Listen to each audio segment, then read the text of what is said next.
Hello everyone, my name is Binks and welcome back to Let's Play The Great Ace Attorney 2 Resolve, where we're continuing on in the third case of the game, The Return of the Great Departed Soul. We're in the trial part 2. And yes, I am getting better, but I feel like it's just never ending because I swear on the daily basis overall I am better, but like for some reason whenever I'm like about to record is when my symptoms flare up the worst. That or when I'm about to go to bed. Those are the two times that I notice that my symptoms actually flare up. But like for the most part during the day I'm fine. But right now is when I'm like, uh-oh, there's the cough. Why, cough, why do you want to be active while I want to record? I don't know why it's doing this, but now, here I go. Frickin' lozenge in my mouth again. It's so annoying. Won't let me record without having to have a lozenge. Oh, okay. Anyway, last episode we had a balloon man. We had a Wario. Hot air balloon hijinks. We had a little boy from Bohemia, who kept losing his balloons and having to pay for another one every time. That was weird. And Gina Lestrade, who was just happy to be there, even though she wasn't contributing much, but she did contribute the one fact that she saw something, an explosion happening right next to her, and then the little boy was the one who said it was the green balloon. And we figured out that someone is up to something. The fact that there was that green air balloon up there with nobody up there, we're like, But yeah, we know that someone shot that like white beam of like, I guess, fire beam or something at it, using that contraption we had found. So now we're trying to figure out the true nature of this. The curious slim streak of light is revealed by this,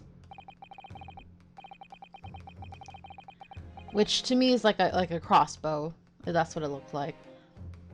A curious answer with a slim chance of being the correct one, I feel.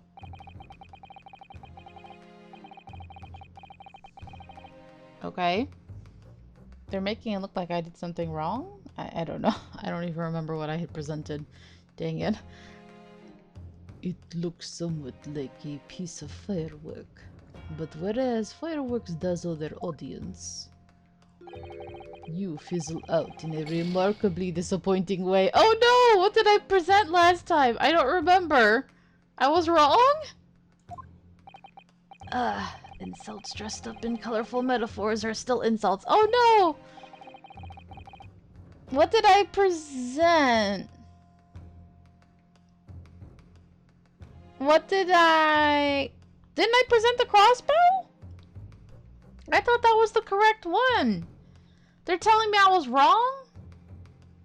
Dagnabbit. Oh, hold on. I'm getting a phone call. Of course, right after I start recording. Okay. Sorry about that. So, all I could think is that the usual... I really thought it was the crossbow, but I think I had presented it really quickly without looking at it first, and maybe that's what I had to do. Because you know how they can be a little picky in these games. So, hold on. Was I supposed to look at it first? Because right now it's called Mysterious Contraption. Maybe I thought I had looked at it before. I don't see anything highlighted though.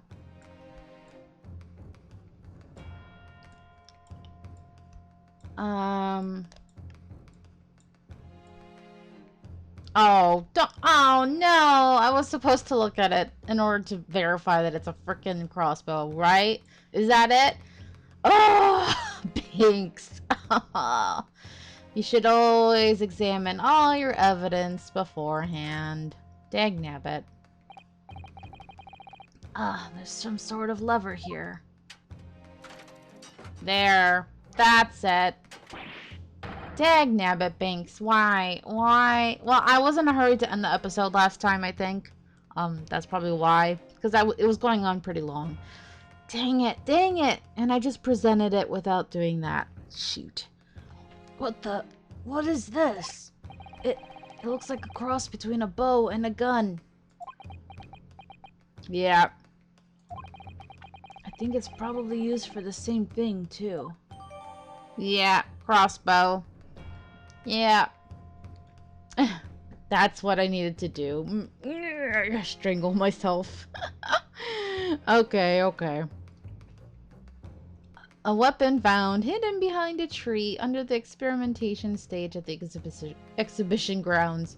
Turns out it's a folding crossbow. Got it. You fool, Binks, you fool. But anyway, this firework display isn't over yet. If such evidence exists, Council, then for goodness sakes, present it, man. Correctly. Alright, alright, alright, alright. I got it, I got it. My bad. Take that! Why couldn't y'all have examined it? Why do I always gotta do everything? Alright, I got it. A little salty over it, but I got it. Yeah. This was found hidden at the foot of a small ornamental tree near the scene. Good lord, is that a crossbow? Yes, and I just presented it to you a few minutes ago, but I was the one who had to frickin' open it and whatever. An arrow dipped in oil and set alight could have been shot from this weapon, sending a flaming arrow straight into the hydrogen-filled balloon. Are you suggesting that crossbow was used to deliberately? I can't believe that that bright white light was supposed to be like a flaming arrow. But okay, I guess that's how it comes across in the picture, but like damn, it looks like a freaking beam. Blimey, you're right. That streak of light in the photo looks just like an arrow, doesn't it? No, but okay. Then the explosion of the balloon, it was very likely the result of a flaming arrow from this crossbow igniting the hydrogen gas inside it. Yeah. He got shot through the heart as well, right there. So dramatic. Love it. Order, order. Council, this is an extraordinary supposition. If the aim was to cause the balloon to explode, the shooter could have used a gun, of course. However, there's an obvious reason why that would have been out of the question. The noise of the discharge, of course. That's right, Mr. Phantom of the Opera over there. Oh, I love his dramatic posing. It's so funny. By using a crossbow, the projectile could be fired at the balloon silently. Well, yeah. If someone had shot a gun off in the exhibition grounds, it would have caused a real panic. But with the big explosion, there was a very big panic anyway, no? I don't like this. I should be pleased to have found a plausible new explanation for all this, but something feels wrong. Objection! Do you understand the implications of what you're saying, my Nipponese friend? If a flaming arrow did indeed hit the balloon, then obviously it would have exploded. And if the birdcage appeared from the cloud of smoke that ensued... What? Wait a minute. What are you really saying here? I don't get it. Was the birdcage beamed up into the sky after all, or what? My goodness me. Yeah, this is where now we start to question the technical aspects of the science, right? Or was this really magic, an illusion, a trick? Which is what I was suspicious of from the beginning. Ah, now I understand. That's what that sinking feeling is about. I think there's a good chance that the birdcage was actually concealed inside the balloon all along. Yeah, that makes sense with the location, because I remember when they were saying where the birdcage fell from, and then where she said the explosion happened, and I was looking at the diagram and I was like, oh, but there's nothing there. And now they're saying that that's where the balloon was. It makes total sense if the birdcage was in there. Yeah. Okay. Okay. Yeah. Okay. Got it. What? Did I just hear that correctly, Council? So now the trick will be like, where was the wax figure and where was the real person? And because the real person was definitely on stage, he was moving and waving, but then how did he end up dead? And where, when, like, how did he transport over there? That's the question.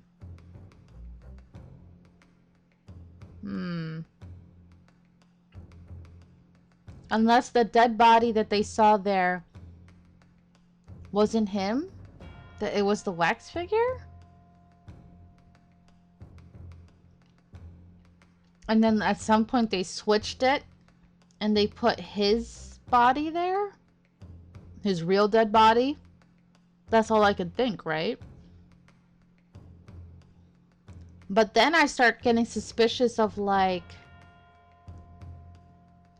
okay, here's where I'm gonna start talking about stuff I shouldn't, because it's still a little early, but I have to start talking about it now because I've been waiting for the pieces to start coming together, and this is the only time that I can start doing this. I know we have to do another investigation because we don't have enough information yet. And I feel like there's not enough characters that we've met or enough people involved yet that we've met that I feel like we haven't been introduced to, I guess. But remember how last case, clearly there's not enough medical and scientific knowledge in this time period. At least with everyone, because they did not even really verify that what was his name, the Shamspear was dead. They just assumed he was dead when in fact he was just like unconscious after that poisoning, right? So my thing is like, oh, when they found his body, this current victim, oh God, how could I forget his name already? It's a stupid name, a pun name. Asman, right? Something Asman. Odious man. um, it could be the wax figure, right? Like if it looks enough like him, that they'll find the figure, see it covered in what looks like blood, and then they'll be like, oh, this is the dead body of the guy. Maybe they don't know how to check a pulse or whatever, and they're like, oh, he's dead. And then at some point he's murdered, the real guy, and someone, the real killer or whatever, is able to move his body over to the location and switch them around. That's how I'm assuming it happened. But like, to do that with all these people around and with the police presence, that's what's like really throwing me. That's why I don't really fully understand or comprehend. But there's clearly like magic, illusions, trickery going around. I'm just not clear on how all of this is falling into place just yet.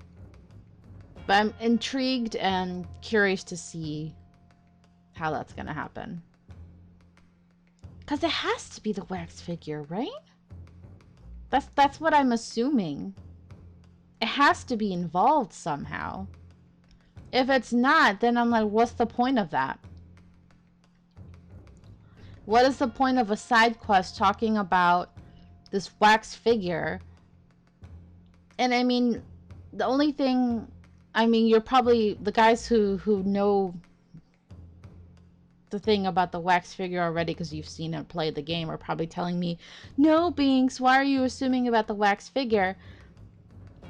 I mean, yes, I'm probably jumping to a conclusion because I know that the wax figure is probably not identical to him. I know that. Because they said that the wax figure was based off of a notorious person. So it doesn't mean it looks identical to him.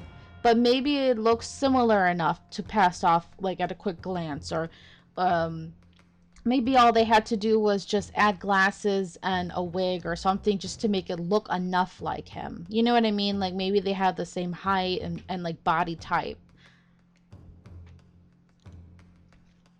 Because sometimes all you need to do to deceive people, especially in like magic and illusions, is if it's from far away enough that someone has a passing resemblance, you know?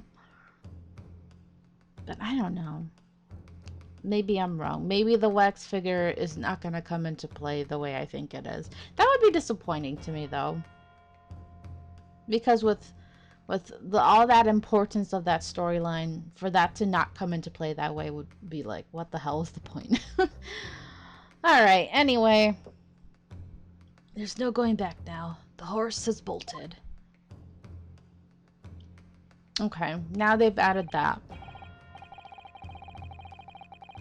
But to me, the wax figure would have to be the one that's up there. That's what makes sense to me, you know? It's just weird. Let's assume, as I said, that the birdcage was hidden inside the green balloon from the start. On stage, when the experiment was started, the birdcage in the instantaneous kinesis machine disappeared in a cloud of smoke. Yeah, so where does it go then? Even if it was like shot like a cannon up there, that doesn't make sense. No. I don't believe that that's what happened. More likely, it went down, right? It makes more sense for it to go down like an elevator.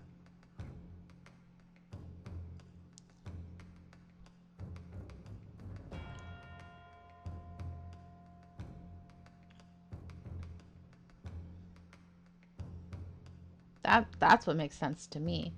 And then maybe he like runs underneath. It has to go up underground, like up another elevator or something. Do they have elevators back then? Like a lift or something? I don't know.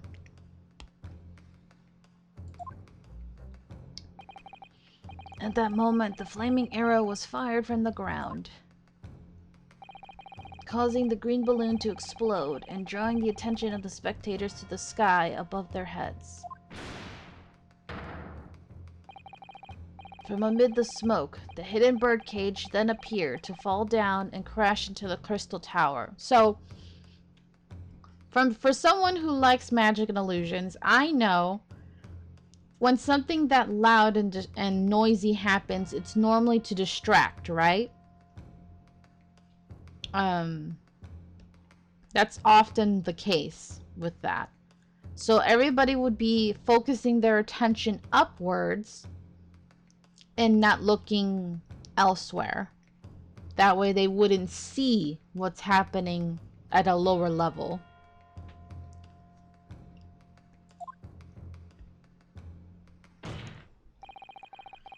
think you'll all agree it's entirely plausible that what I've just described is the real truth behind the miraculous experiment carried out that day.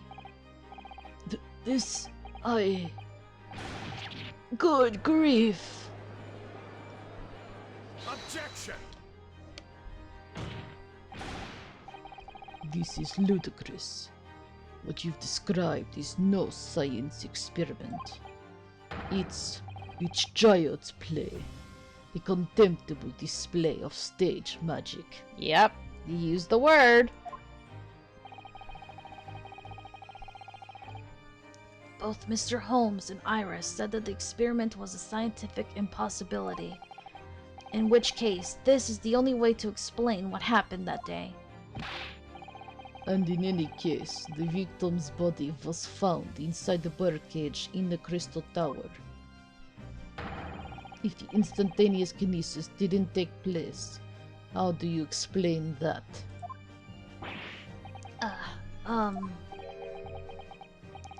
Finally! Magician, time for you to speak up. I've been waiting for you. If I may put in a word, as a man of magic myself, such apparent discrepancies can easily be explained by some simple deception. Thank you. Juror number 3. Sleight of hand. Yes, thank you. Exactly what I was saying. All that would be needed is a doppelganger, someone who looked very similar to the victim, Mr. Asman, and having this other man appear on stage to front the show as a body double. Yes, of course. So in fact, Mr. Asman must have been inside the birdcage that was concealed inside the balloon right from the start. Objection! That balloon would have been filled with hydrogen. Anything hidden inside it would have been scattered to the four winds when it exploded. No one would ever have embarked on such a risky venture. He wasn't even in the balloon then. He was probably waiting in the Crystal Tower the whole time.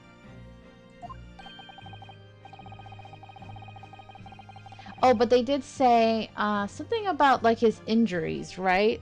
Let me see. What was it about his injuries? Stab wound? What else? This is autopsy. Oh yes, man. His injuries are interesting. Hemorrhage of a wound to the chest that pierced the heart. Broken vertebra, most likely resulting from impact after a sudden fall from a considerable height. Doesn't mean that it was the fall that we're thinking.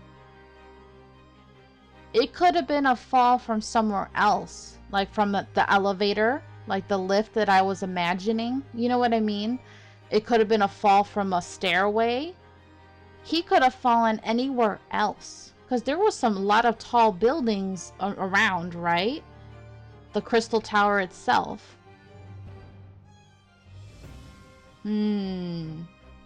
Interesting. Very interesting. I'm very, very intrigued. I'm so... This one has so many, like, complications and twists and turns in it that I'm just, like, really, really fascinated, because I really don't know what's gonna happen, and I don't have a clue on who the killer could be. Like, the last time was kind of tricky, too. Like, I kind of knew that Shamspear was bad, but I was having a hard time honing in on who had tried to kill him, and then eventually I was like, oh yeah, Olive Green makes sense. But I was stuck between Olive and Garadub, and then finally I was like, yeah, it has to be Olive. But this one, I have no clue. But that's why I feel like we have to meet some other people, because right now I'm like, no idea. Not necessarily. The explosive force of the balloon gas would very much depend upon the mixture ratio. Sorry, I forgot the voice for a second. I was like, wait a minute, I did this one, didn't I? Juror number 4. I feel like we got an expert panel here that's gonna help us out with these two guys. Flying balloons are rarely filled with pure hydrogen, but a mixture of other gases such as helium as well. Helium on its own doesn't explode, but by controlling the gas mixture ratio, the explosive force can be altered. The mixture ratio. Obviously, the victim's body would have suffered some burns. That would be unavoidable. They didn't mention burns, though. Not on the autopsy report. But not to such an extent as to render this whole obscene charade impossible. So everything that happened can be explained, logically and scientifically. The explosion that engulfed the stage at the start of the experiment was no accident. It was all part of an elaborate deception to make it appear that instantaneous kinesis had occurred. Well, goodness me. And if we accept that this is what happened, it means that the victim, Mr. Asman, was never present on the public experimentation stage to begin with. Yeah. In short, he couldn't have been killed by the defendant who was on stage in full view the entire time. Yeah, so we're having to defend him as saying he's not a murderer, but we're also pretty much screwing him over by saying he's a fraud. He's not a real legit scientist, which I knew was going to be the case. I mean, that's pretty much what Sherlock and Iris were saying. I'm sorry, dude, but that's really what's happening here. That's the only way. Ugh. This will be very hard for the prosecution to counter. Lord Von Zieks can't credibly maintain that Professor Harebrain is the suspect now. Hold it. Oh, I know who this is. This has to be Harebrain himself. He's not gonna go down. Yeah, I knew it. Hold it! Mr. Naruhodo, I appreciate your efforts. Thank you. Oh. Now he understands that we are trying to defend him, but... Professor? But you can stop now. Just keep your mouth shut, please. Sorry? What's all this about, Mr. Harebrain?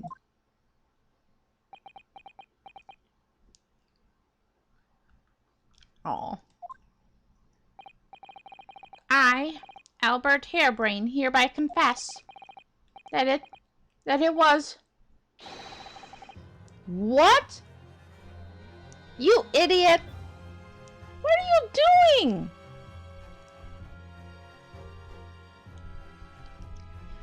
Oh my god, you would rather confess to a murder than give up your scientific career? What the hell? You're so stubborn and stupid. Your pride? Your pride? You fucking idiot. Oh! Why are people like this? Why? That it was me who stabbed Mr. Odiasman. Yes, it was me, with my faithful friend and partner, Andrew the Screwdriver. What? What are you doing?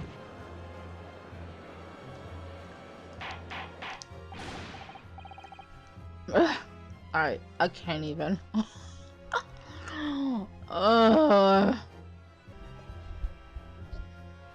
Order, order, order. Defendant, explain this sudden confession. Objection. Professor Harebrain, what are you talking about? It's what I've said all along. I must protect my hypothesis and my precious machine.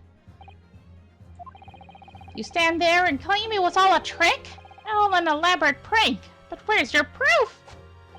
No, you'd have to examine the machine if you wanted to prove it, but then it would all be over. My beautiful hypothesis would be laid bare. I mean, the indignity of it.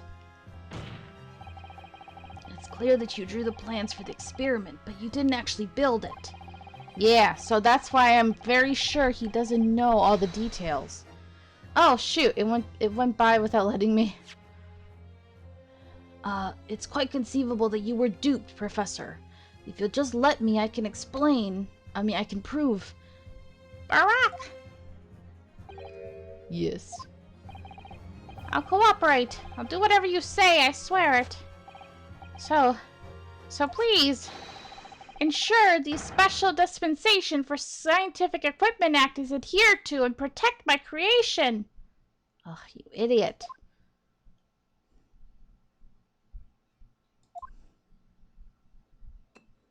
You frickin' idiot.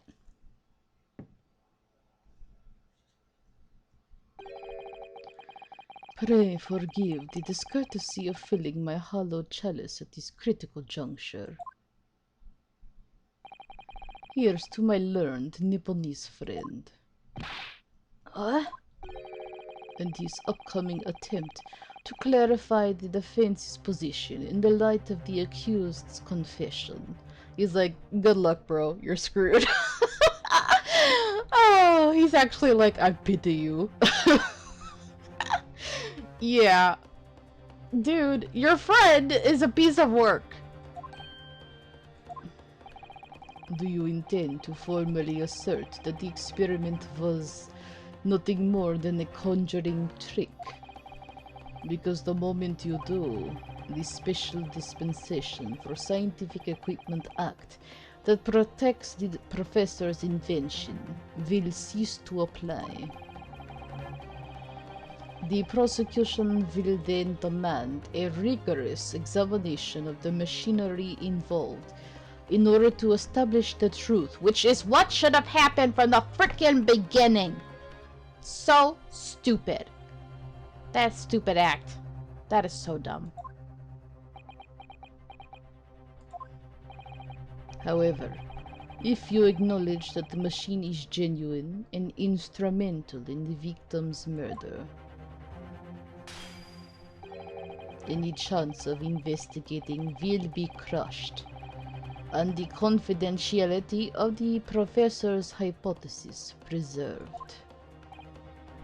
He's literally giving you a choice. It's on our shoulders now. Well, counsel, what is the defense's official position on this matter? What your client wants doesn't matter, it's up to you.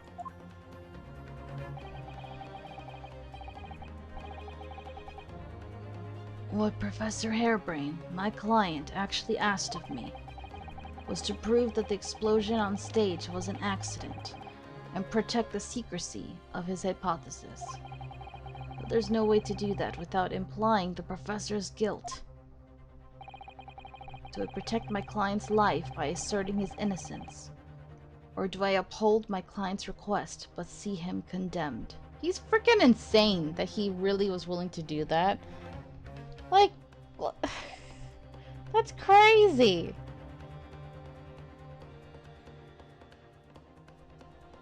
I cannot believe this. Hairbrain, what the hell is wrong with you? Either way, I can't avoid betraying his trust. You've been silent long enough. Isn't talking your trade, my learned friend? Or has all knowledge of English escaped your confused Nipponese mind? This is terrible. How dare you put him in this position, Hairbrain? You a-hole. Mr. Naruhodo! There's no escape here. I have to make a choice. But it's an impossible one. I have to give up on something. But what? I don't give a damn if you don't like me. Sir, I'm here to save your ass. I don't care about your stupid machine or about your credibility. I'm saving your ass. I don't give a damn if you don't like me. So what? I don't even care about your future after this, sir.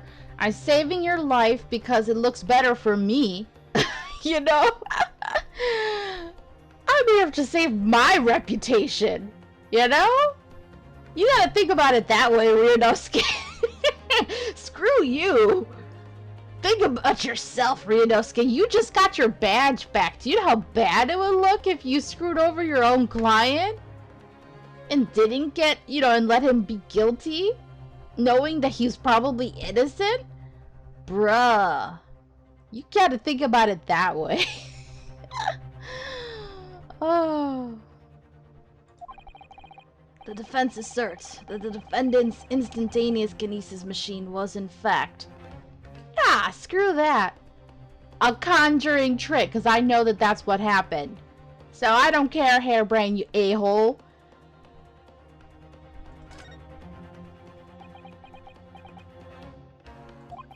Like, he's straight up pissing me off. You know what? I take it back, Von Zeeks. You know who really deserves to go through a window? Hairbrain, you're going through a window. My own client. After I save your ass, I'm throwing you out a window. You won't die. You'll survive. But you're going through a window. That's who's officially become my next victim. Going through a window. Yeah, yeah, yeah. I'm so pissed. Oh, I think Hairbrain has become my next, like, high on my list. You're on my list, Hairbrain. I'm so angry. You're so annoying. Ugh. No, I can't say it. My client placed his faith in me. I can't just let him down. Ryunosuke, do you want to end up on the list? Ryunosuke, what the hell? I selected the answer. What are you doing? Do not be indecisive. You fool. Sometimes Phoenix has these moments too. What must I give up on is not the question you have to ask yourself here. Oh, who is he imagining? Is it Kazuma? It's what can I protect? Susato! He's imagining her, or is she legit there? Oh my god, is she seriously there, or is he imagining her? I think she's actually there. Did she come back just in time? Oh, Susato-san! What's up, girl? He literally could not get through a single trial without somebody by his side. You gotta say, Naruhodo. I mean, yes, we missed her, but it's like, dude, come on now. You couldn't even get through the trial without her. Come on, man. Man up. Hello again, Mr. Naruhodo. It's been far too long. Susato-san. Aww. We've missed you a long, long time. You did an amazing job when you were on your own, Susato-san. Aw, I love the music. But what are you? Hiya! Yeah! Thank you! Thank you for giving a takedown. He deserved it. See, I didn't have to throw him through a window because she gave him the takedown. Thank you. Now go over there and do a takedown on that stupid Hairbrain over there, please. And do one to Von Zeeks as well. That would make me very happy. I don't want to throw him through a window. Just give him a takedown. My first Susato takedown in 6 months. There'll be time to talk later, Mr. Naruhodo. For now, we must concentrate on the task at hand. Can you imagine what everybody in the whole courtroom is like? Who's this small Asian woman coming in and throwing him on the ground? And the judge is like, I'll allow it. He deserves it. And Von Zeeks is like, excellent. Much he deserved it, yes. Which is working out not what I have to give up on, but what I can protect. You got up quickly? Professor Hairbrain, you deserve a takedown, but for now, It's fine. Ah, yes? Yesterday, you told me that science is the pursuit of truth. Well, my job is to pursue the truth too. Yes, of course. And personally, I believe that you didn't stab Mr. Asman. I think you've come to realize something yourself too, haven't you? That your experiment and the machine you built with the victim are questionable. The truth behind that is what we must both pursue now. Wah!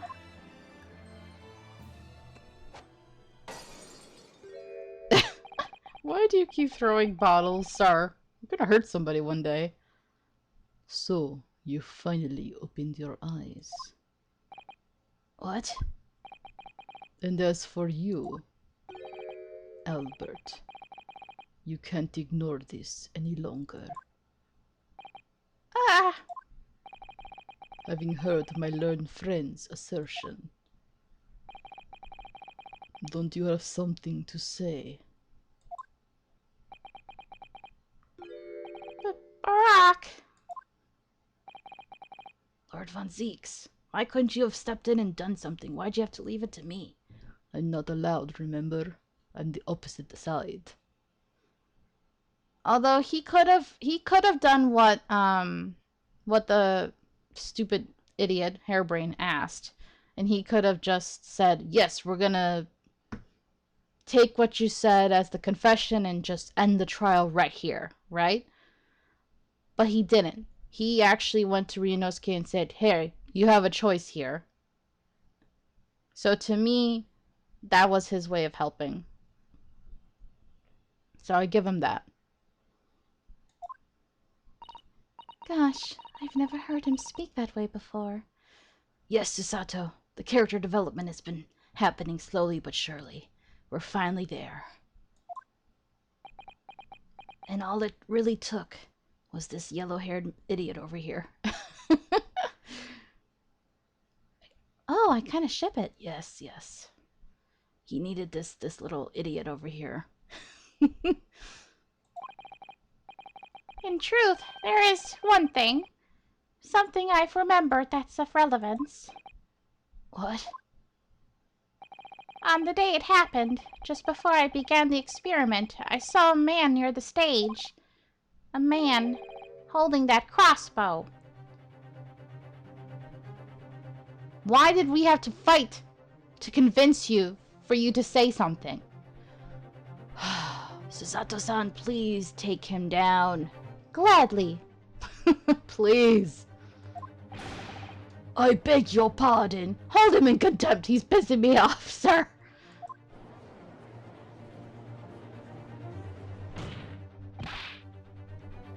Professor, did the man have any distinguishing features? What did he look like? Tall. Taller than me, and thin. Thinner than me, with straight hair. Straighter and whiter than mine. Let me see. One less lens than me, too. A monocle. A rather stylish black monocle. But one thing in particular will help to positively identify the man. You see, I know him very well. After all, he's the engineer who built my invention. Oh, snap. What? He built the machine? So he's definitely the one who did it, right? That sounds shady as frick! So we finally have a suspect. He sounds creepy, too. Tall, skinny. Sounds like he has one eye and a monocle. That's right. Mr. Asman introduced him to me a year ago. He's a man by the name of Enoch Drebber. Enoch Drebber. That's a weird name. Enoch. Yeah, that's kind of creepy. Drebber? Is this a pun? Enoch Drebber. Enoch Drebber? It's almost like Trevor. Is there a pun here, guys? Please tell me. I'm trying to... Enoch. Am I pronouncing it wrong? Enoch Drebber.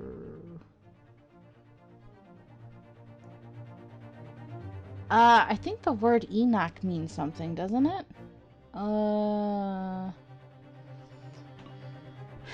Enoch.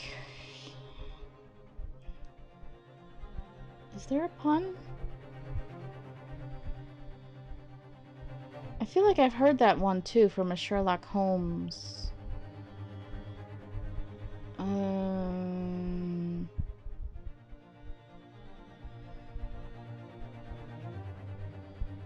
Oh! Enoch Drebber is the name of a murder victim in The Study in Scarlet, the first Sherlock Holmes novel. Yes, that's right. I did forget that. Yeah. But is it an actual pun name, or is it it's just a reference then? It's probably just a pun.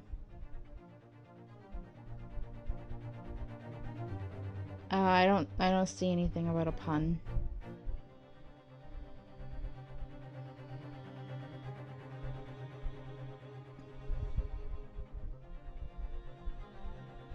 I was just Googling if the name Enoch meant anything.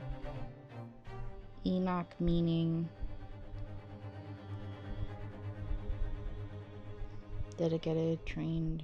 No. No? I mean, it's a Hebrew name. Dedicated, trained, discipline.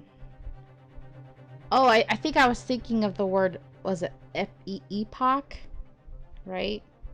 Is that the word I'm thinking? Yeah, I was thinking of epoch. Period of time in history. Okay, that's what I was thinking of. Never mind. Anyway. Epoch or epoch. So it's just a reference. Nope, no actual pun. Enoch Drebber. So they know the name? For them to react that way. Does this name mean something? Members of the jury seem flustered. Oh. Oh. Interesting. Not a name any scientist wishes to hear. The man's an abomination. Not a name any conjurer wishes to hear either. Ah. Who on earth is he? I'm afraid this isn't the first tale of this nature that I've heard in scientific circles in connection with that name. There's talk of other flamboyant experiments that turn out to be nothing but stage trickery in the end. Oh no. So he's done this before. Obviously, the rascal is after the government's research grant money. When magicians are in need of money, I have heard of them resorting to these underhand tactics. Some acquaintances of mine with experience of such things have mentioned Enoch Drebber's name before. The man is both an engineer and a magician. Yes, we're dealing with an unparalleled confidence trickster here. That's Enoch Drebber for you.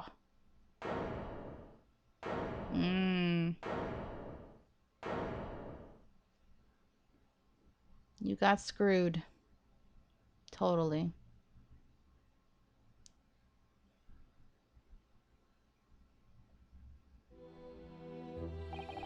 So it's true then.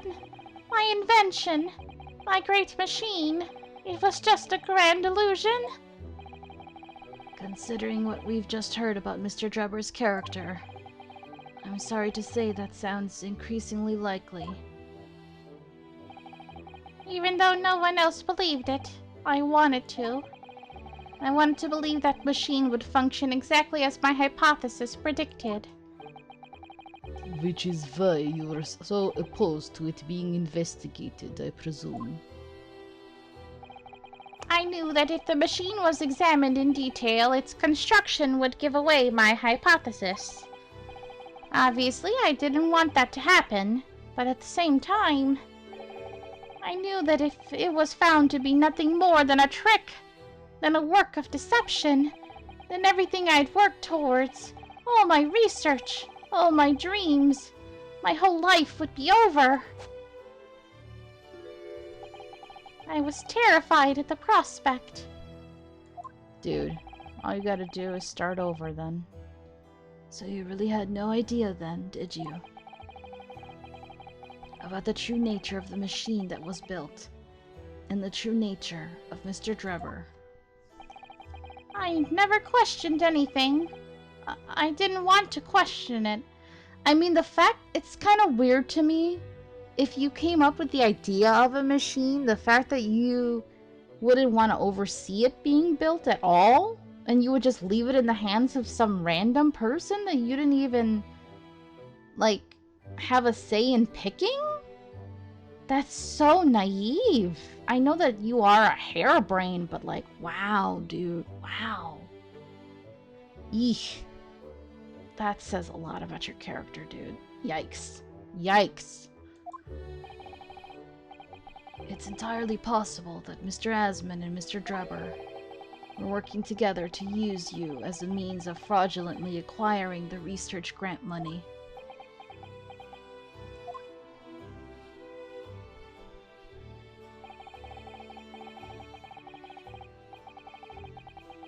When I announced my invention to the crowds that day, it was the finest moment of my career. I pulled all the levers and turned all the dials in exactly the way Drebber had described. When the smoke suddenly started billowing out, I panicked. I didn't know what was happening.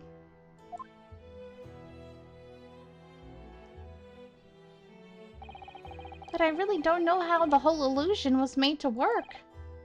I don't know anything anymore.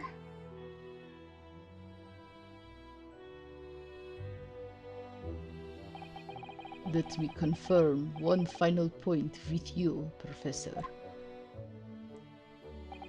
Do you now consent to the prosecution submitting the necessary paperwork to release your invention from the protection afforded by the Special Dispensation for Scientific Equipment Act? Yes, please go ahead. Finally. I'm very sorry.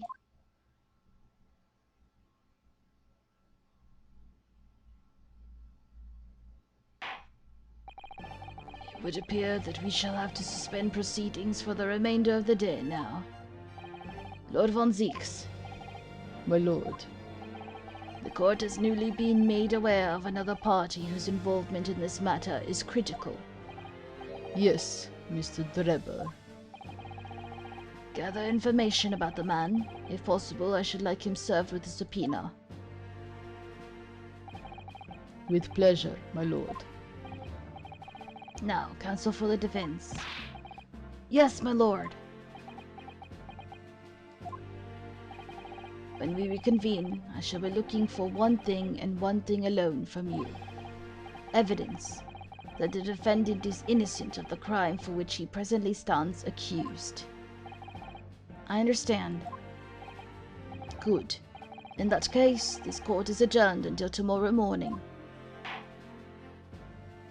I mean, at this point, I think he's already sus about Drebber, you know?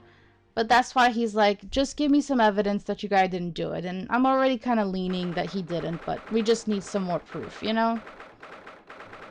Even if he can't outright say that I think your guy is innocent, you know? But, you know, it is what it is. October 23rd. And plus, he doesn't even get to make the decision. It's in the jury's hands. October 23rd, 1:36 p.m., the Old Bailey Defendant's Antechamber. And this was one of the rare times, I don't think we didn't even have to do a summation examination.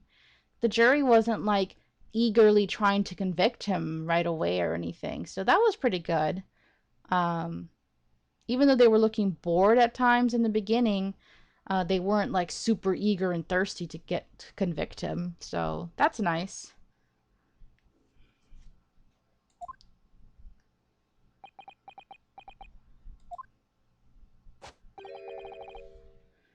Should we just leave it here? Actually, that's what I'm kind of debating and thinking, and I'm like,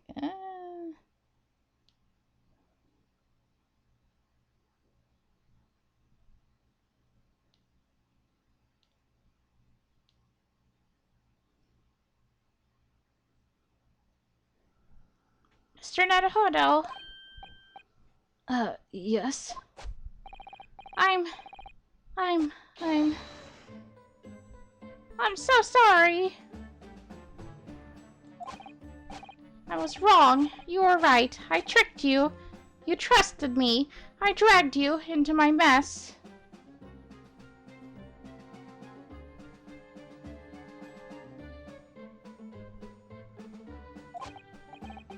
Oh, how did it ever come to this? I'm so sorry.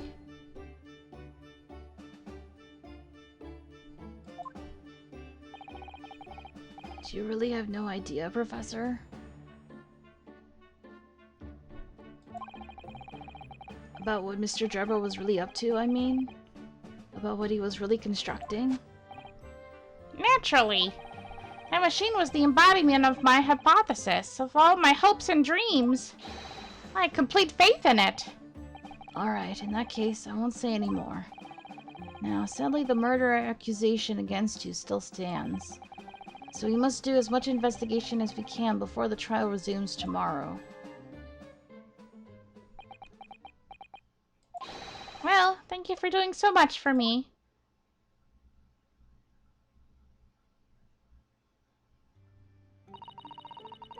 I'm so sorry for arriving late this morning, Mr. Naruhodo.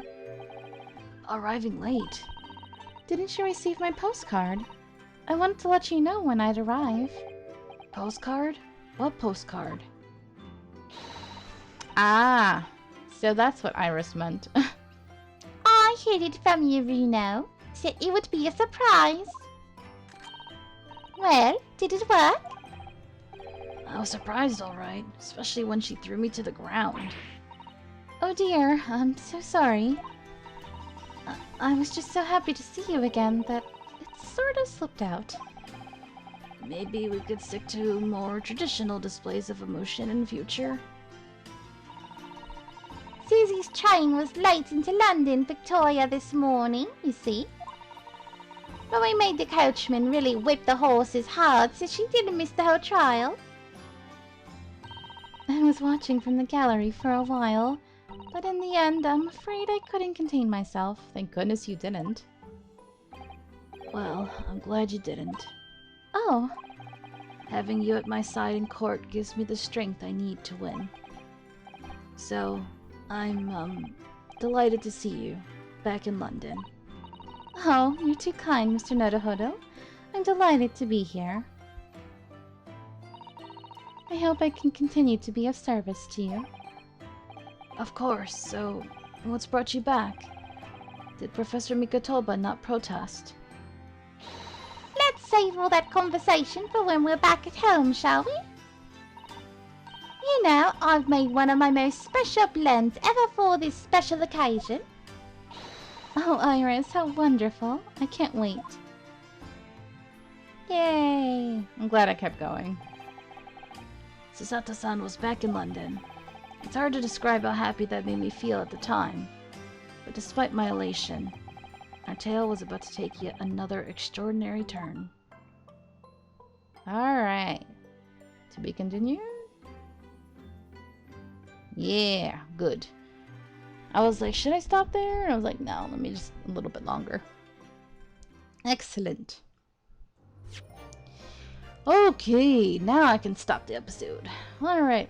Well, I got 2 little edit breaks to do, but anyway, this should be a long enough episode, so thank you guys so very much for watching.